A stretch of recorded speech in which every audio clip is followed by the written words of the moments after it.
শিক্ষার্থীবৃন্দ, ইংলিশ পণ্ডিত চ্যানেল থেকে সকলকে স্বাগতম জানাচ্ছি। আশা করি তোমরা সকলে ভালো আছো। আজকের এই ক্লাসে আলোচনা করা হবে তোমাদের বার্ষিক পরীক্ষার ইংরেজি বিষয়ের গুরুত্বপূর্ণ একটি প্রশ্নপত্র নিয়ে। দেখো, এখানে বলা হয়েছে ভিজিটিং আ ভিলেজ ফেয়ার, অর্থাৎ ভিলেজ ফেয়ার নিয়ে। তোমরা অবশ্যই এটা জেনে থাকবে, তোমাদের গাইডে এই প্রশ্নটা দেওয়া আছে। Recently, I have paid a visit to a village fair. The fair is named Fokir Mela after Ghulam Ali Fokir. অর্থাৎ এই প্যাসেজটা এটা তোমাদের বইয়ে দেওয়া আছে, এখান থেকে তোমরা সলভ করে নিবে। যদি প্রবলেম হয় অবশ্যই কমেন্ট করতে ভুলবে না। যেমন এখানে কি কি থাকে, সেখানে তোমাদের choose the best answer from the alternative. এখানে 5 মার্কস থাকবে, অর্থাৎ 5টা দিতে হবে 5 মার্কের। প্রথমত এমসিকিউ থাকবে, এমসিকিউ গুলো তোমাদেরকে 5টা এমসিকিউ আনসার করতে হবে কারেক্টলি। সো এইগুলো একটু ভালো করে এখান থেকে উত্তর করে নিবা। তারপরে দ্বিতীয়ত তোমাদের বি নাম্বার যেটা দেয়া থাকে, সেটা আনসার দিতে হবে কোয়েশ্চেনের আনসার দিতে হবে। অর্থাৎ 5টা কোয়েশ্চেন থাকবে, সেই 5টা কোয়েশ্চেনের উত্তর করতে হবে। এখানে মার্কস 5 দুগুণে 10 মার্ক। তারপরে যে তোমাদের 2 নংয়ে থাকবে একটা প্যাসেজ, যেটা করাপশন সম্পর্কে, অর্থাৎ বাংলাদেশের দুর্নীতি সম্পর্কে।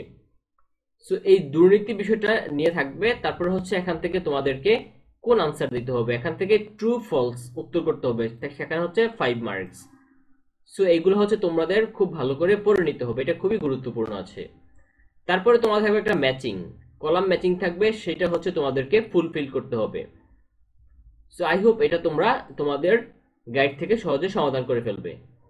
তারপর পার্ট বিতে থাকবে অ্যাপ্রিসিয়েটিং লিটারেরি অথবা পোয়েম যাকে বলা হয়, এখানে 15 মার্কস। দেখো 3 নং কি দেয়া আছে, here is the poem metaphor. অর্থাৎ মেটাফর পোয়েমটা দেয়া আছে, যেটা লিখছে সিলভিয়া প্লাথ। সেখান থেকে তোমাকে মেটাফর খুঁজে বের করতে হবে। মেটাফর যদি খুঁজে বের করতে না পারো, তাহলে এটা নিয়ে আমার একটা ভিডিও দেয়া আছে, হ্যাঁ, খুবই গুরুত্বপূর্ণ কার্যকরী একটা ভিডিও, সেটা তোমরা দেখে আসতে পারো। এখানে 5টা 2 মার্ক করে 10 মার্ক। যেমন এখানে মেটাফর সম্পর্কে লিখছে সিলভিয়া প্লাথ। এখান থেকে তোমাদেরকে কোন লাইনটা মেটাফর সেটা লিখতে হবে।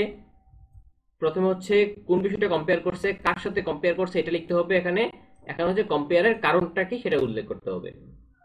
তারপরে দেখো দেয়া আছে বি নাম্বারে, রিড দ্য টেক্সট, অর্থাৎ পোয়েমটা আবার পড়তে হবে। Write the summary of the poem, অর্থাৎ সেই পোয়েমের সামারিটা লিখতে হবে। তা কিভাবে সামারি লিখতে হয় তারও একটা ভিডিও আমার চ্যানেলে আগের ভিডিওতে দেওয়া আছে, তোমরা দেখে আসতে পারো। সো এগুলো ফলো করে তোমাদেরকে একটা সামারি লিখতে হবে। তারপরে দেখো পার্ট সিতে কি থাকবে, পার্ট সিতে গ্রামার পার্ট। তাহলে গ্রামার পার্টের প্রথমে কি থাকে, প্রথমে তোমাদের এখানে একটা প্যাসেজ থাকবে, সেখান থেকে কোহেসিভ ডিভাইসটা তোমরা খুঁজে বের করবে, এবং সেটা ব্যবহারের কারণটা কি বা উদ্দেশ্যটা কি সেটা তোমরা লিখে দিবে। এখানে তোমাদের 5টা থাকবে, 5টা আনসার করলে 10 মার্ক। তাহলে এখানে 2টা ঘর আছে, সো এই 2টা ঘর তোমাকে ফিল আপ করতে হবে। এটা ইংলিশ নিয়ে, ইংলিশ ল্যাঙ্গুয়েজ নিয়ে। তারপরে দেখো 5 নং কি থাকে, 5 নং তোমাদের রাইট ফর্ম অফ ভার্ব থাকে। রাইট ফর্ম অফ ভার্বের ভিডিও দেওয়া আছে, সেখান থেকে তোমরা দেখে নিতে পারো। সেখানে ট্রুথ নিয়ে, সো এটা খুবই গুরুত্বপূর্ণ। তারপরে দেখো here is the story of Rana. রানার একটা গল্প দেওয়া আছে, এখান থেকে নন ফাইনাইট ভার্বগুলো তোমাদেরকে বের করতে হবে। তাহলে নন ফাইনাইট ভার্ব নিয়ে একটা ভিডিও দেওয়া আছে, সেটা তোমরা দেখে নিতে পারো। এটা রানা নিয়ে, খুবই গুরুত্বপূর্ণ। তারপর 7 নং read the following sentence, identify time adverbial. Time adverbial নিয়ে একটা ক্লাস দেওয়া আছে, সেটা তোমরা দেখে আসতে পারো, খুবই সহজ।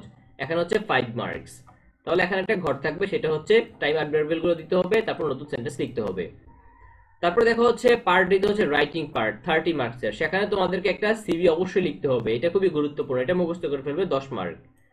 তারপরে সিভি নিয়ে একটা ভিডিও দেওয়া আছে, সেটা তোমরা দেখে আসতে পারো। তারপর স্টোরি। স্টোরি এখানে কি করতে হবে, তোমাদেরকে লিখতে হবে। Story marks 10 mark. অর্থাৎ এখানে যে স্টোরিটা দেওয়া আছে, সেই স্টোরি অনুযায়ী তোমাদেরকে এখানে একটা স্টোরি কমপ্লিট করতে হবে। তারপর একটা প্যারাগ্রাফ লিখতে হবে, যেমন ট্রি প্ল্যান্টেশন প্যারাগ্রাফ। সেটা তোমাদের ক্লাসের উপরে ভিত্তি করবে, যে কোনটা পড়িয়েছে সেটার উপর রাইটিং পার্টটা দেওয়া হবে। দেখো ট্রি প্ল্যান্টেশনটা খুবই গুরুত্বপূর্ণ, ট্রি প্ল্যান্টেশন প্যারাগ্রাফটা লিখতে হবে। তারপরে দেখো suppose you are Salim or Salima. এখানে তোমাদেরকে দেয়া থাকবে এরকম ভাবে একটা অ্যাপ্লিকেশন লিখতে হবে তোমাদের হেডমাস্টারের কাছে, books for the library. So তোমাদের স্কুলে তোমাদের ক্লাসে যেটা দিচ্ছে সেটার উপরে খুবই গুরুত্ব দিয়ে পড়াশোনাটা করতে হবে।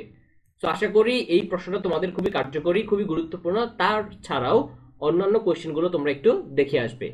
তোমাদের পরীক্ষার জন্য শুভকামনা জানিয়ে আজকের মতো এখানে শেষ করছি। ধন্যবাদ সবাইকে, আল্লাহ হাফেজ।